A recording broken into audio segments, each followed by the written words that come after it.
అందరికీ నమస్కారం. ఎడ్మింటన్ ఇది ఒక సిటీ కెనడాలో. ధవన్‌ప్రీత్ కౌర్ అని చెప్పేసి మొన్న 12వ తారీఖున చనిపోయింది. 9వ తారీఖున ఆమె ఫ్లాట్లో అపస్మర స్థితిలో ఉంది. తీవ్ర గాయాలు పాలైంది. ఇక వీళ్ళు చూసిన తర్వాత ఇమ్మీడియట్గా ఆసుపత్రికి పట్టుకెళ్ళారు. పాపం మన 12వ తారీఖున చనిపోయింది. 9వ తారీఖున అలా గమనించిన ఫ్లాట్లో ఆసుపత్రికి తీసుకెళ్లారు. 12వ తారీఖున చనిపోయింది.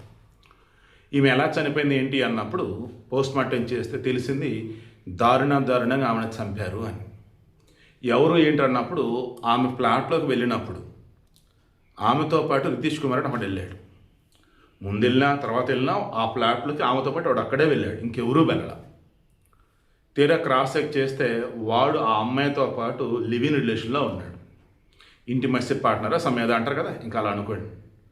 ఆమెది పంజాబ్. 5 సంవత్సరాలు కెనడాలో ఉంటుంది. స్టూడెంట్ వీసా మీద ఉంటుంది. మరి వీడు రితీష్ కుమార్ కూడా స్టూడెంటా లేదా బేవర్స్ గాడు ఏంటో తెలియాలే కానీ ఆ అమ్మాయితో పాటు ఉంటూ ఉన్నాడు. ఇద్దరు కూడా ఇంకా ఆ రిలేషన్ అనేది ఇంకా మీరే అర్థం చేసుకోండి. తీరా చివరికి ఏమైందంటే దారుణంగా అమ్మాయిని చంపాడు. ఇంకొద్ది రోజుల్లో ఇండియా వచ్చిద్దని హ్యాపీగా ఫీల్ అవుతున్నారు పంజాబ్లో ఉన్న వాళ్ళ పేరెంట్స్.